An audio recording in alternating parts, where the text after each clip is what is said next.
बशीर साहब, क्या हाल चाल है आपका और क्या कहना चाहेंगे आप? शुक्रिया, मैं आप मीडिया वालों से शुक्रगुजार हूँ। आप मेरे इंटरव्यू ले रही हैं।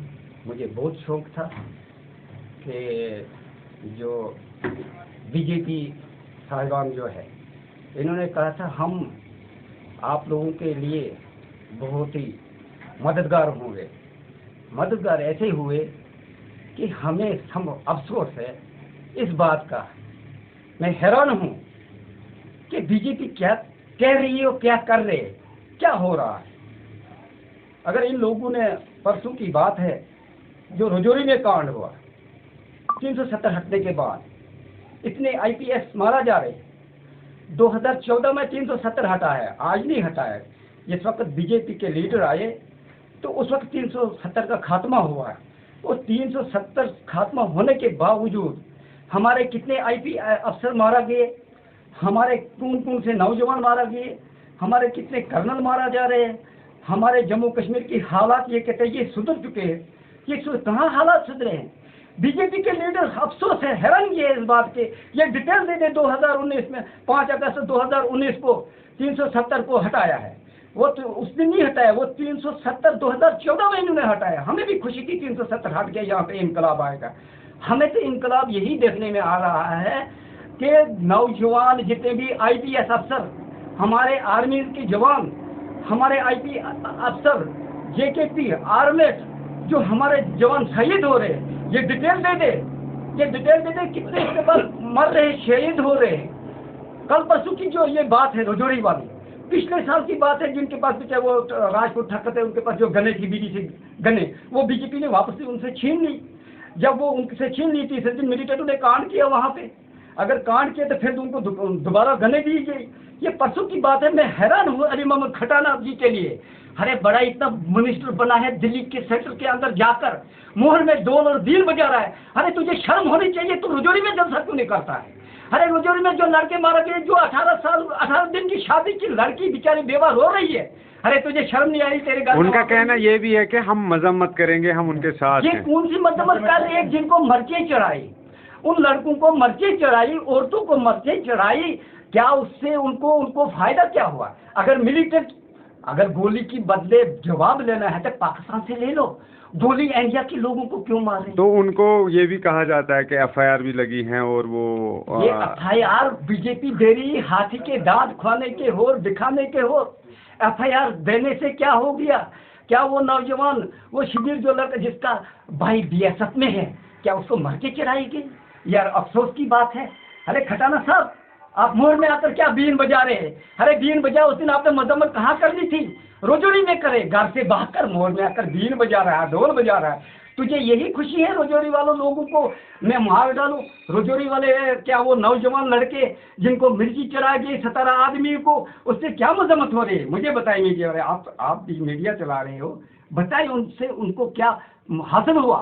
क्यों उनको मर्चे चढ़ाई गई? अगर मिलिटेंट पाकिस्तान ने सारे जहाँ से अच्छा हिंदुस्तान हमारा, हम बुलबुले हैं इसकी, ये गुलस्तान हमारा, सब यूँ रहा है दुश्मन दौरे जमा हमारा।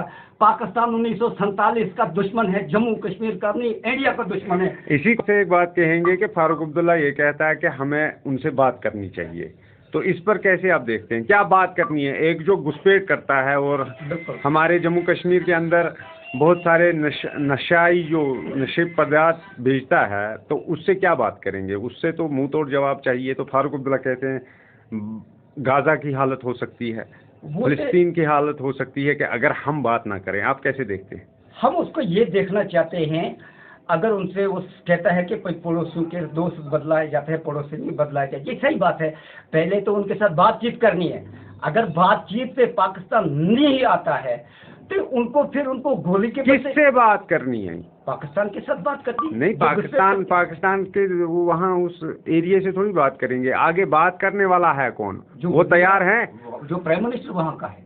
ये प्राइम मिनिस्टर की बात है। यहाँ का प्राइम मिनिस्टर, जैसे उस वक्त अटल बिहारी वाजपेयी भी गए थे नवाज शरीफ के पास, ये भी जा सकते। अगर बातचीत नहीं कर सकते, अगर मिलिटेंटों ने हमारे 7 फौजियों को शहीद कर दिया, क्या वो जाकर उनको शहीदी 7 के बजाय 14 को नहीं शहीद कर सकते हैं? क्या रजौरी वाले नौजवानों को मर्ची चढ़ानी है?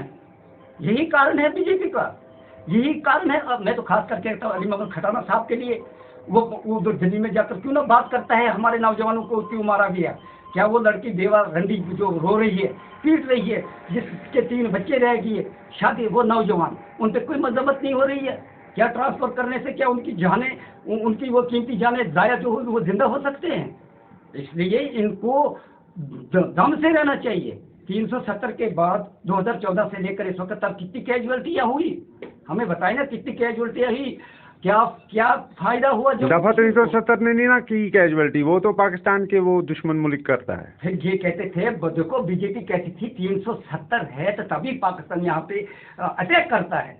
अगर वो 2014 में ही खत्म, इनका मिशन था जब चौधरी लाल सिंह जी बीजेपी में उसे ज्वाइन किया था, वहाँ पे इन्होंने किया था ये दुकान जो है जम्मू कश्मीर की लोगों की, अब्दुल्ला की या महबूबा की, मुफ्ती की है, इस दुकान को हम हटाए जाएंगे, हमारा ये मिशन है, इसको हटाना है। हमें भी खुशी है, ये हटा ले इसको। अगर हटा दी तो हमें दिखाए वो नौकरियां कहाँ गई, साल की 10 लाख नौकरियां वो कहाँ की? वो 75,000 डेली वेजर को परमानेंट करने के बावजूद टर्मिनेट किए बीजेपी ने। कौन सी नौकरियां दिया? यहाँ का हक बाहर के लोगों को दिलवाया जा रहा है। कौन सी नौकरियां जम्मू कश्मीर के आदमी को मिल रही है? कितने इंटरव्यू हो रहे हैं, कितने इंटरव्यू लेकर उन लोगों को क्या करते हैं? नहीं जी ये फेक है, सब कुछ फेक है, ये जम्मू कश्मीर फेक है। बीजेपी वालों ने कहा लोगों को ले रहे हैं, पाकिस्तान के नाम पे इलेक्शन जीत रहे हैं, राम मंदिर के नाम पे इलेक्शन जीतते हैं, मंदिर मस्जिदों के नाम पे इलेक्शन जीतते हैं और पंडितों के सहारे पे इलेक्शन जीतते हैं। अगर पंडित लोगों को कश्मीर से 370 की वजह से हटाया गया, यार 2014 से लेकर इस वक्त तक जबरदस्ती कब्जा डाला है बीजेपी ने, क्यों नहीं पंडितों को कश्मीर में बसनीक कर रहे हैं? कौन सा पंडित इनको किसको वापस भेजा गया कि आप अपने मुकानों में बैठो? वो बेचारे तो फिर वहीं के वहीं है, यहाँ तो अभी कश्मीर में तो नहीं दिए। आप तो 10 साल से यही देते हैं। अली मनोहर सेना साहब वहाँ पे बैठे हैं, उनको क्यों नहीं बसनीक करता है कश्मीर के अंदर? ये क्या लोगों को तमाशा दिखा रहे? अरे इलेक्शन तो करो, नहीं करोगे इलेक्शन? जम्मू कश्मीर का नागरिक, जम्मू कश्मीर का जो बच्चा है, जम्मू कश्मीर के जो नौजवान लड़के हैं MA BEd पोस्ट ग्रेजुएट, वो लड़के गलियों में घूम रहे हैं। ये लोग दावा करते हैं बुखारी साहब को शर्म होना चाहिए। क्या कहता है बुखारी साहब? कहता है 370 हट गया जी, इसमें लिखा हुआ था बाहर के लोगों को यहाँ पे जमीनें नहीं मिलेगी और नौकरी नहीं मिलेगी, हम इससे लड़ते रहे। अरे तुम लड़ने वाला जब है तो दिल्ली में जाकर लड़, जैसे फारूक अब्दुल्ला लड़ रहा है। वो क्यों नहीं बोली से मर जाएगा फारूक को, तो मरने दो, कोई बात नहीं। अगर वो गलत कहता है, हाँ मेरा तो ये रिक्वेस्ट है भाई, अगर पाकिस्तान वालों ने हमारे सब फौजी जवानों को शहीद कर दिया और पाकिस्तान के लोगों को शहीद करो, उसकी आर्मी को करो, उसके प्राइम मिनिस्टर को करो, यहाँ के लोगों को मर के किस बात पे चढ़ाए? खटाना साहब आप मुद्दामत करिए, रुजड़ी में जाकर मुद्दामत करिए उन जिन लोगों को जो आपके पड़ोसी है। पड़ोसी को छोड़कर मोहर में आकर बीन बजानी है। इल्ला आकाश, शर्म होनी चाहिए खटाना साहब को।